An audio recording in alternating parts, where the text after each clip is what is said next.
Welcome to the Mount School of Arts Summer Lecture Series, hosted here in the Pennsylvania Chautauqua Hall of Philosophy.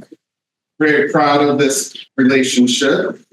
I know the Chautauqua hosted its Summer Cultural Series here in the Hall of Philosophy, and Mount Gretna School of Art is proud to be one of the regular presenters now. Our school is a 7-week summer pressure cooker for college students from around the country and sometimes internationally. We have one student from Perth, Australia this year. And the school attracts a big wealth of cultural resources to this community just because our students are thirsty for it. And this venue is a great way to share that with the community, kind of symbiotic interface. I want to thank Stinson Strout for his support of the lecture series this summer, and Purpose One for their corporate sponsorship of our 2024 summer season. Right now, I want to welcome Stanley Lewis, who's going to be talking about the paintings of William H. Johnson. You know, he studied with William Bailey, Bernie Chait at Yale, studied with Leland Bell, he got his MFA from Yale, and he got his Danforth Fellowship. His main teachers were Leland Bell and Nick Peroni. He began teaching at the Kansas City Art Institute in 1969. I'm mentioning that because one of his students from 1974, is here tonight, and that's pretty cool. That's a long teaching career. It's fun to have him here tonight. He didn't want me to say too much more than that, so I won't. This is the way I got interested in William H. Johnson. Some winters, we've gone down with Bill White, Linda White, a very good friends of ours. Bill White taught at Hollins and was the main man making Hollins into a really good art school. And there's a couple people from Hollins here. So he said, hey, let's go down to Jekyll Island. So we drove down, started to drive down to Jekyll Island, Georgia. And so you drive, and you have to figure out your trip. And then one day, by luck, we stopped at Florence, South Carolina, and we have a map of it, actually. Well, we're going down 95, over on the right, hugging the coast. And you drive down, you drive through Virginia, and then North Carolina, and then right on the border of South Carolina, after Fayetteville, we stopped there, and then we drove into this really cool town that had been had a lot of redevelopment going on, and we stayed in this old hotel that had been remade, and I saw on the walls of the hotel all these reproductions of William H. Johnson's painting. I said, oh, I really did this guy. How come you have these? And he said, the person said, right around the corner, there's a museum, and that's where the paintings are. It was great. It was one of those great things that happened. And the museum is lovely. It's a new museum, beautifully, simply designed. But the thing about him is, let's go back and have his picture up. So your job, basically try to figure this painting out. So that's you just stare at this painting and look at it. What is going on in this painting? How could that painting have come about? I mean, I want to kind of look at it with you. I don't understand the painting. And that painting was in the museum. So the museum had, it's a very small upstairs room where they had the William Johnson painting. And they had a lot of other paintings by his wife and his wife's brother. And these were artists that looked just like us.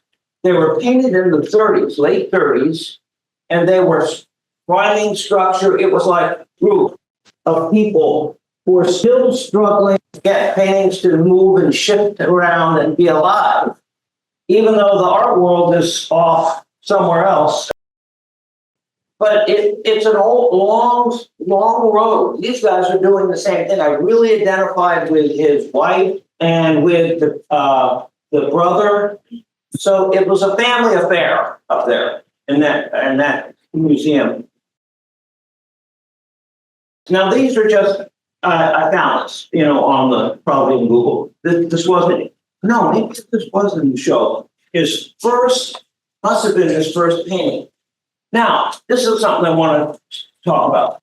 He wasn't an outsider artist out on the farm with no money, just laboring. There was a whole system in Florence to nurture artists. And I was just in Terre Haute, and I looked in the museum there. They have a local artist, T.C. Steele. So I had to give a lecture on him, just whip it up. Same thing with him. America, these small cities, all the small towns, your libraries, they are where it's at.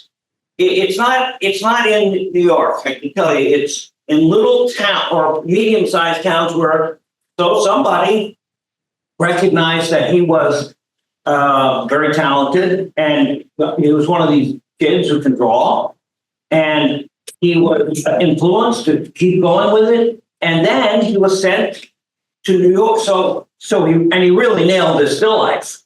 What I'm interested in, just the superficial look, is you see how he's clearly trying to position this little green grape in a geometric way, so that he's thinking about how the geometry affects the volume. And this is what I think you guys should be doing. That's very impressive painting to me. And also the fact that he carried it out so far. And we don't tend to do that anymore. You'll tend to do a study and then say, well, I sort of see what I'm doing, but nobody kind of works it out in a kind of academic way. And I think that I just want to throw that at you guys, the students here. Check this out. You try it. So now here's the beginning of the story. So first he went to New York and he studied at the National Academy of Design. And then he got a scholarship to go to Paris to study painting. So this is what all of us would like, right? I mean, any of us would like to get a scholarship to go to Paris. So he went to Paris, and I read this, just like a couple sentences. Then he got tired of Paris. That's what it said. And he went down to the south of France and met these three Danish artists. At the bottom, it says, I am William H. Johnson. I had a hard time figuring this out, so I had to plot it out. So then he married the woman above, and her name is Polka Krak, K-R-A-K. Polka Krak's sister is over to the left. I am Irma Soros, and then she married him, Christopher Boll. There's a sculpture of his in the museum. He was, in a sense, the best of all the artists of the group. He was just eliminated because it was 1938, and he was a degenerate artist. We don't know anything about him, but there's a great sculpture of his in the museum. I have a picture of it. So they hung out like in the south of France, just like we would. You can just imagine it. And they painted in a modernist way, just the way we do. You look at things and you find structures. And when you go to this museum, I hope a couple of you do, you'll be amazed how fresh and lively the paintings of this group is. That's one of his. Okay, so it shows how free, and I think you can understand some of his personality as an artist here.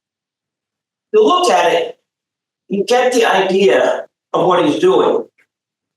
This is the very front, right? He's probably looking out a window, and there's the roof. And he takes all the forms that are jammed in to his view, and he accentuates that. So this is what we talk about all the time when we're looking.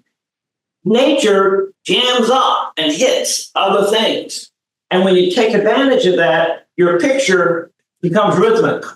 And that's sort of the way how nature works in painting. You use it to make a painting that will have an excitement to it. And he definitely is doing that. It's not that it's such a great painting, but you can see his personality in the little thing on the top. He's the kind of jivey guy. And I think if you made a painting like this, you would be excited to see what you've done.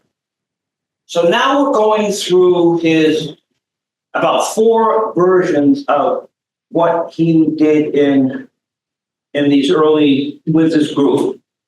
This is not to me a painting that I like very much, but I do think it shows how much involved he was with drawing and with structuring and trying to get everything fit in and connected. And it's tremendously full of rhythm. I think in the show, this was next to a Soutine even, right? So you can see he is looking and he saw Soutine. I mean, I don't think there's any doubt about it. And what I like about this is how good he is as a painter. I mean, it's bright. You get the feeling of the light on the building. He's really good. He can do it. It's not Soutine, but it's in his own way. It's interesting. Look at that big hole right down the center, tilting. I tried to draw a Soutine once in the museum that's in Paris that has all those great French, like Duran, Soutine, and Cézanne down in the basement. Draw Soutine. I mean, and Barbara's husband, Kajori, was absolutely mad about and talked about Soutine. He loves Soutine. And sort of the period that this is almost copying, where the bright white buildings. And what happens in a Soutine is you think you can't figure it out because if you're a representational artist and like I am, and you think, well, now I've got to find where that tree is, where this is. How did he decide to bend everything over? But when you draw it, and all of a sudden, it seemed like I felt like I was looking at the scene, and that there's a way, and there is a way, the conventional way of seeing, which is the way I do it, might be, I think Kajori would like to say that. Kajori would say, Stanley, you just don't understand anything, man, because, this is how things look. And I'm like, horizontal, vertical. And look at the color. And look at the color on the back of on that building. The light in this painting is fantastic. I think I've talked for 10 minutes, 15 minutes, but this is my peak moment right here. This is what I know. I love this painting. I'm kind of fishing around on the others, but not on this one. So I see this painting. I've seen it every summer when we stop at the museum. And it seems to me a great painting. And I like it that it's not wobbling around because I'm not that comfortable with the Soutine, basically. I don't understand it, really. But this, and I like it because it's so natural when you see it in real life. It is a day. It is a bright day.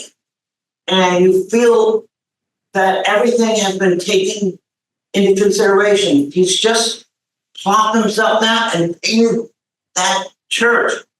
Then the thing starts to kick into another gear, which is the shocking gear of painting, which I haven't quite reached. So I'm sort of pissed in a way. He's beyond me, and he's only like 25 or something. I'm trying to get to this point now. Can anybody see where this goes pops into another level? There's a secret in this painting, guys. I don't know. I'm looking at that little triangle thing near that little tree on the left, but I don't know. Right over there. Right there on the left. That'll start it off. So what does it do for you? Maybe it's kind of going around the side, and then maybe the front kind of comes forward. I don't know. That's it. That's it.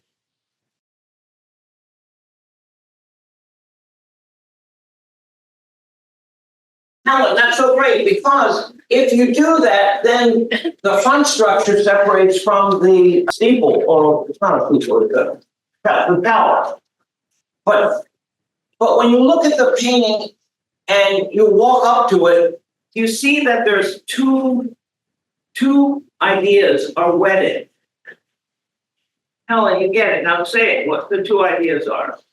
Straight directly down from that tower, that orangey brown shape, that inside of the canopy thing, it doesn't make any sense. I'm interested in this because it's what we're doing in our paintings and why we're having so much trouble understanding painting. And it is really not something that's an obvious thing. I think painting is much more of a difficult scientific kind of, well, look at the painting as the first time. Now you just look at the painting. What's the dominant meaning of the tower? It goes down, right? The dark shape and the tower are connected. And the tree. I'm pretty clear about this. Does anybody want to fight me on this? They seem to go like this. Boom. Then, after Helen points out that little thing on the left, all of a sudden, the whole structure in the front pulls forward. How do we do that in a painting? So I think that's what we're supposed to do. We're supposed to have it pull forward and have it hang together.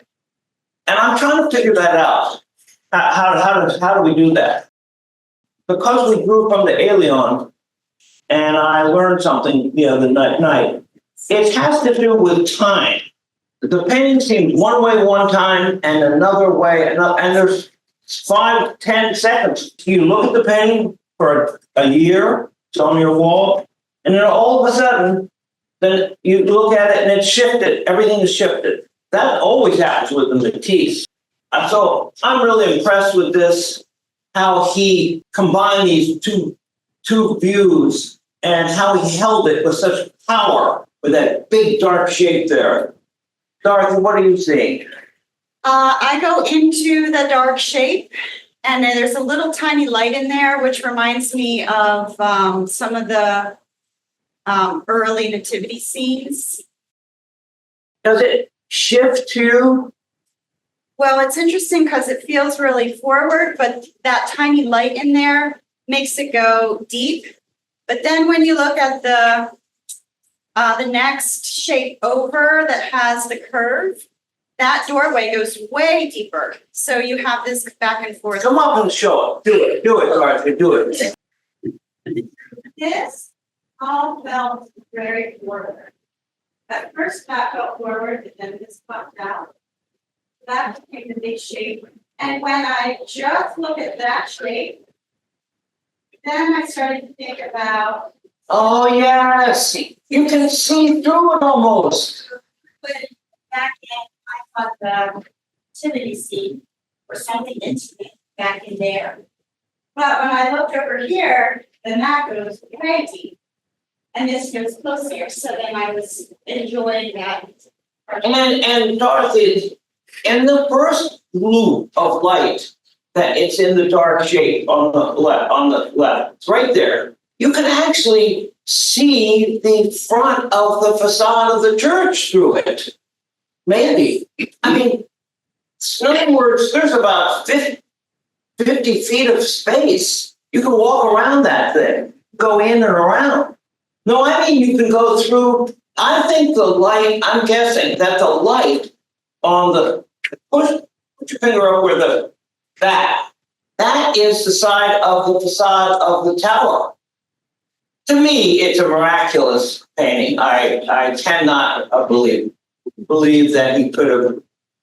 And I think that's what we have to do. We have to have ideas like that to combine, because he's combining a tower which is far away with a building that's close up, and he's smashing them together. Maybe it's why is it so difficult? I mean, when you start, I'm starting to see the shape of the dark under the tower, and it's so angled. I bet the more we look at it, the more that tower is going to go back, and we're going to start looking over there. Anyway, so I think this is great, and I'm so impressed with how smart a painter he is. These are less impressive to me, but I think if I look at them, I find he's always after a kind of a compressed, he's after something. The woman that he met is Olga Craig, and she's an amazing artist, and you've got to go to Florence to see what she made. Now look at the next one. She did a copy of 9th and 10th century, earliest known. It's the Baldistral Tapestry. And it's a famous and one of the earlier. So she was a weaver, and she made a copy of this thing and wove it. And it is about this big, from here to here. I mean, it's that big. And you go into this room that's off the museum, that's her drawing for it. Or a preliminary study, which is about this big. Look at her. Look at him. And so they were in love. They got married, and it's a great thing.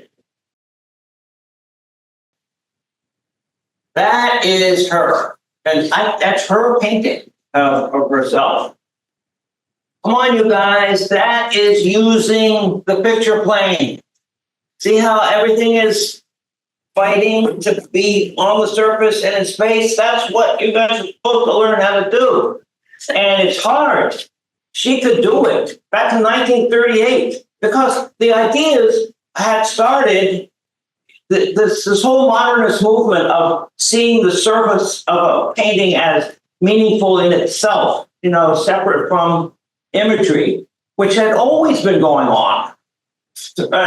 The cave painting. So it's this huge thing, thousands of years old, and it gets kind of buried under a representational art.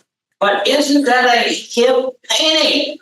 Look at the way the hair flies out, and the urgency of it, the eyes and the mouth. I mean, it is alive, and the head is all bound up with the picture. So anyway, she's cool. You're gonna love her when you see the few of her paintings. You see him, okay. Her sister married him, Christopher Bowles. Then Olga and William Johnson took a trip into Norway. I want to tell you, by the way, that there is a great artist from Norway whose name is Astrup. Nikolai Astrup.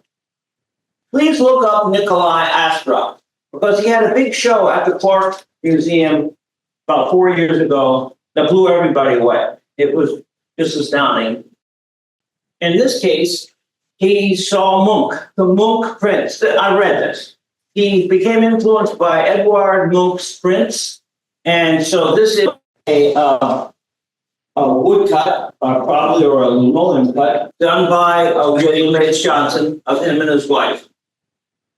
So he is part of a modern movement. Okay, read that, everybody.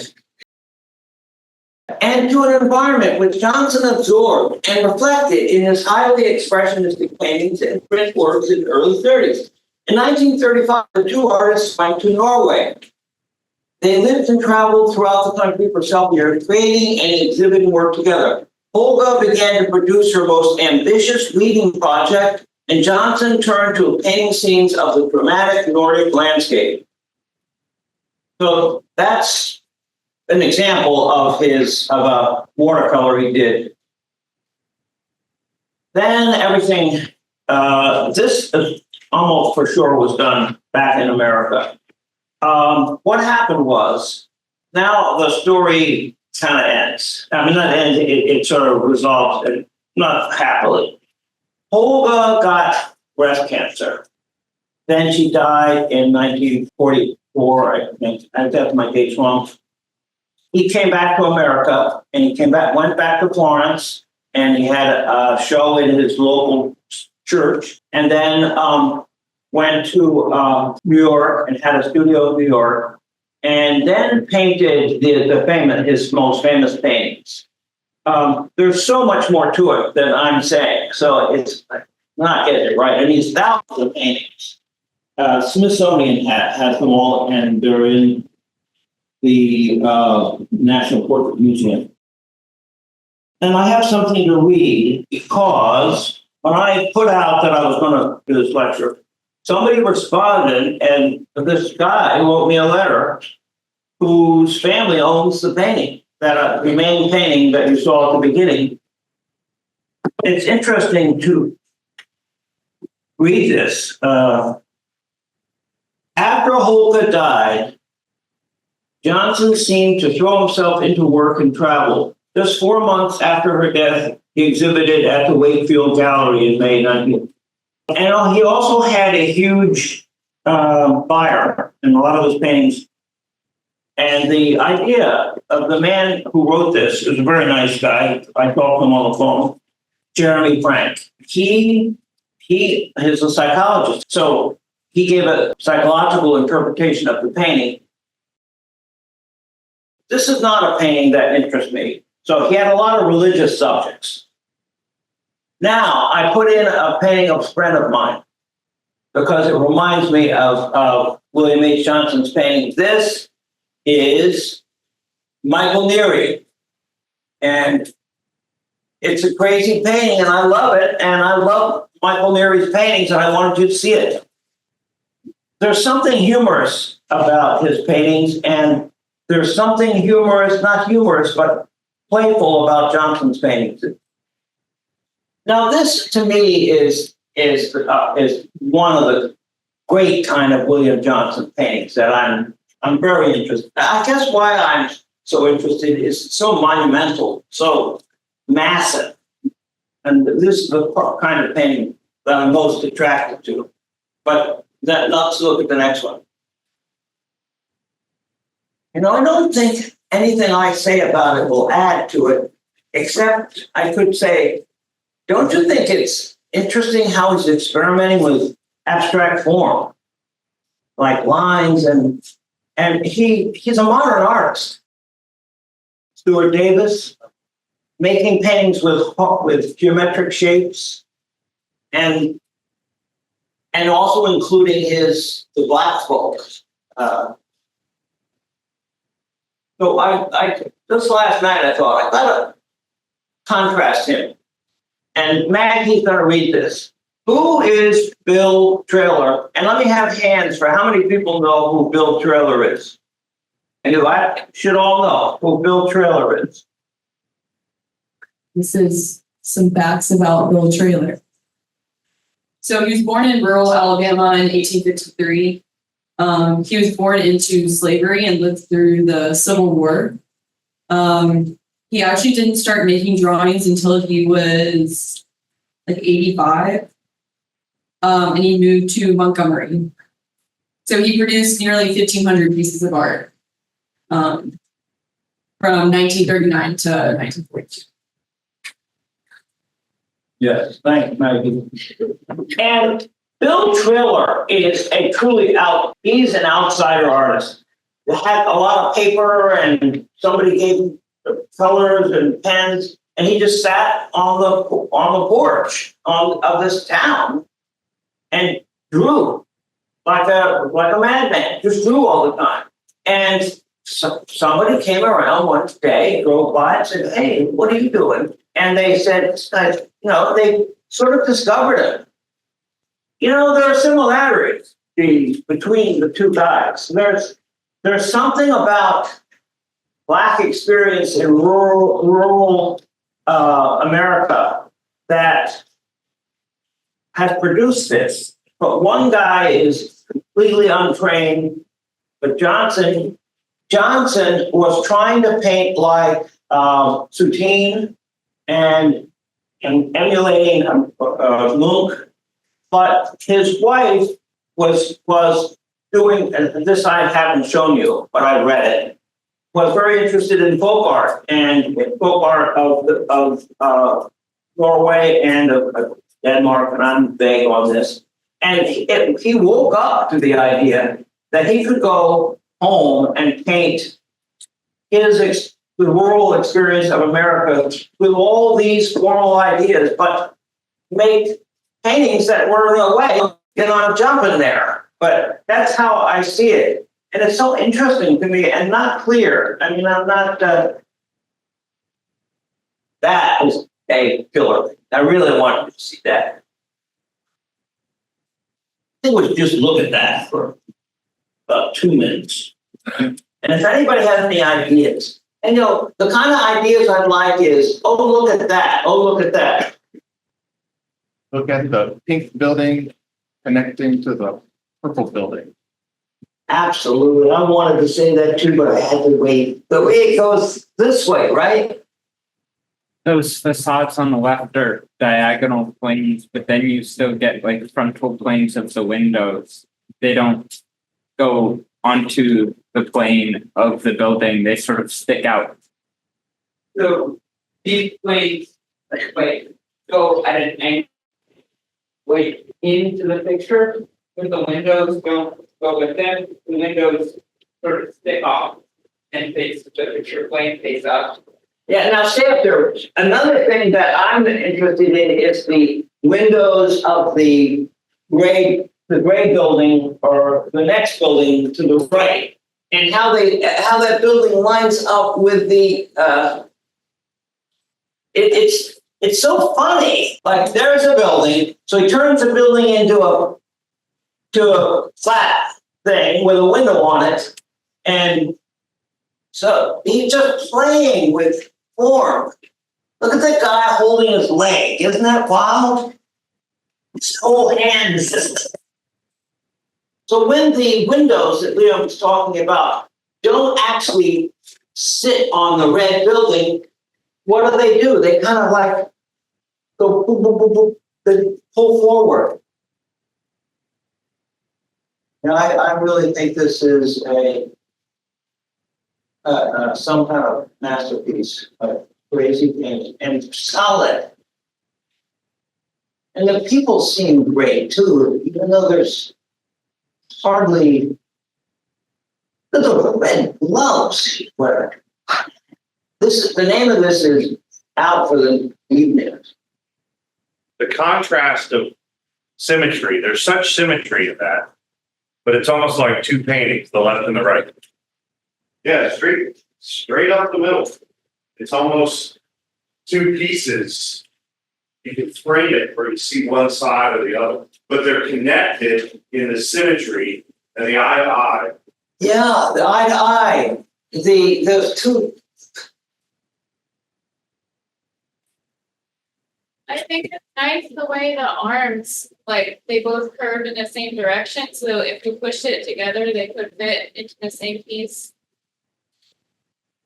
Once you see the concave and convex in your mind, then you start to see the triangles in that in the gloves.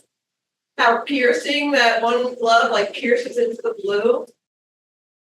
Sometimes the black of the sweater, his sweater pulls the black of the bar forward. Sometimes the black of the bar, for me, pulls the black of the sweater backwards.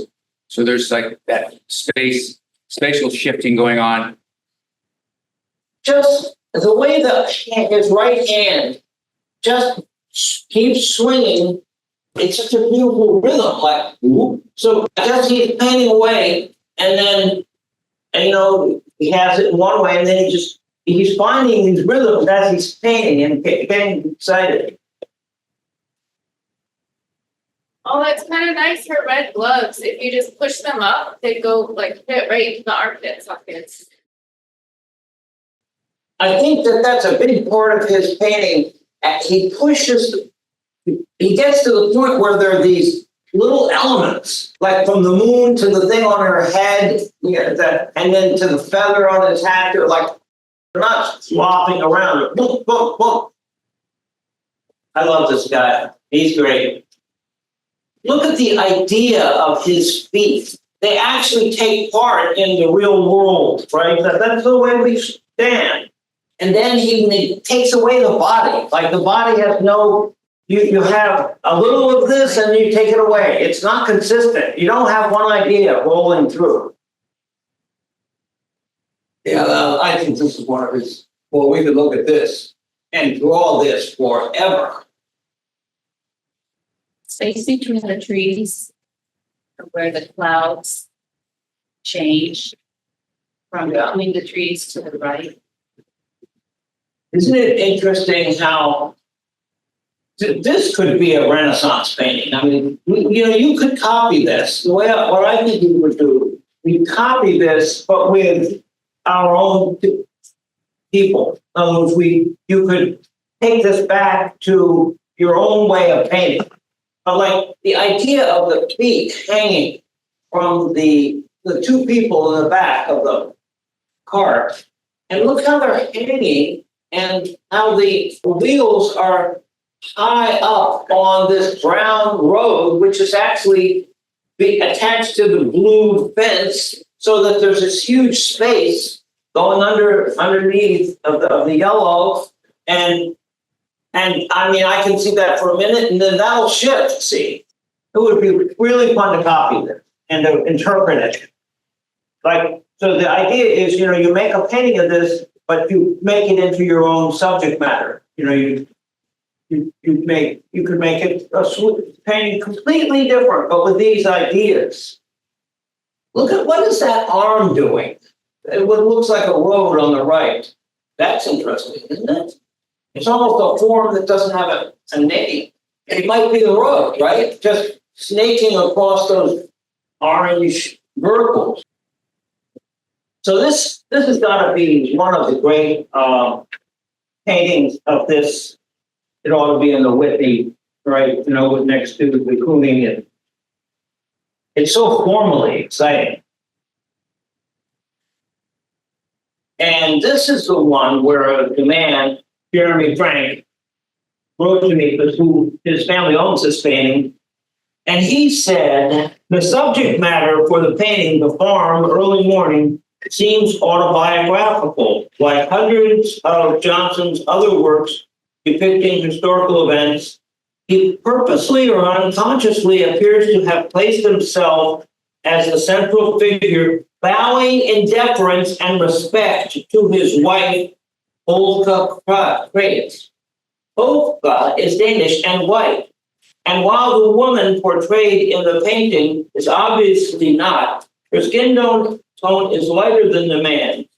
It is no stretch to wonder if the painting pays homage to Holka while encapsulating a lifetime of hope, beauty, and meaning born from pain, suffering, and Johnson's personal tragedies.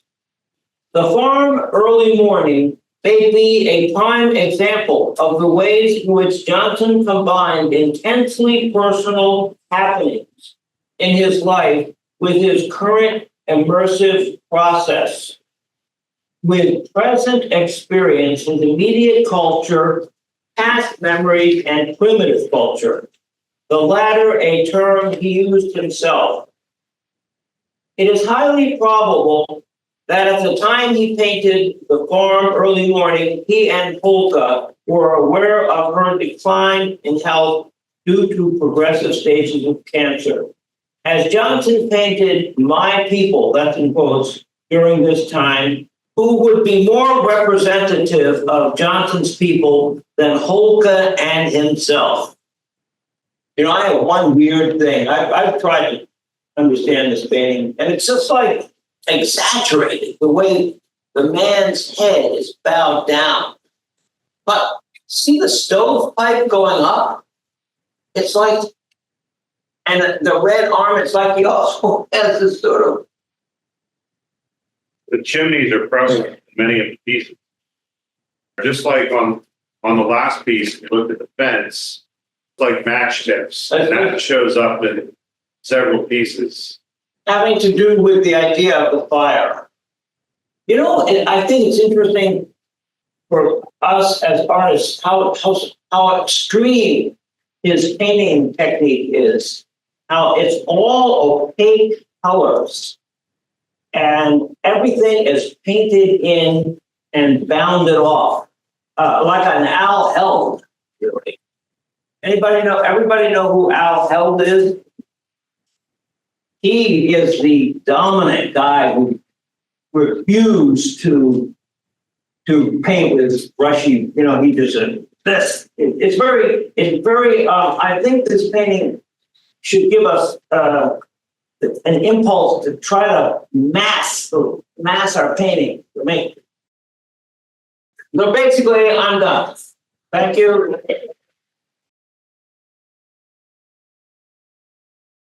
I was just thinking about the Harlem Renaissance and how during this time, the African American Black culture was really announcing it has arrived with music and all of this. His paintings, Johnson's paintings, really announce music to me. I see a lot of rhythm, as you mentioned. So that's what I want to say. Oh, no, that's a huge point. And, I was thinking how wouldn't it be fun to have some music going? I was thinking about that last night. In America, this big race issues, all constantly going on. And then the huge achievement of African Americans in art and music, I gotta say, Duke Ellington is the guy who you could say. The perfection of the music, the musicians are absolutely control their instruments like they practice all day long. Muddy Waters and the blues and folk, all of this music for the Renaissance I really see it as like the Black culture is saying we have arrived and we have a voice and it's powerful and all the artists who were influenced by them. I agree completely, and it's exciting. Yeah. And also it seems exciting now. Younger African American painters are more everywhere. I don't know. People are looking at them, and I want to be like that. The colors are so bright.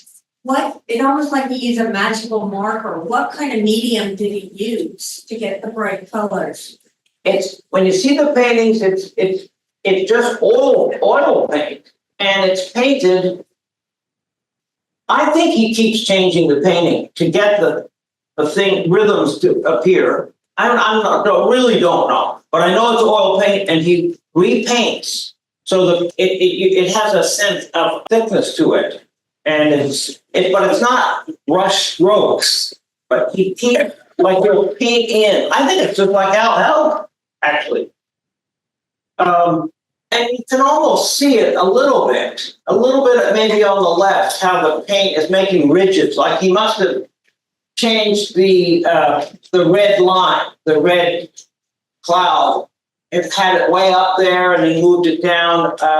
I think it's really great to see this painting in progress. Stanley, thanks a lot for being here and your insight. I would like you to speak to this. Johnson's paintings are very different in some respects visually from yours, but that idea of fractured space and forward and back and the energy are very similar to yours. And I think that, you're not up here trying to give us all sorts of examples of paintings that look surface like yours, but look very different from yours, but have that same spirit of what you're going for in your paintings.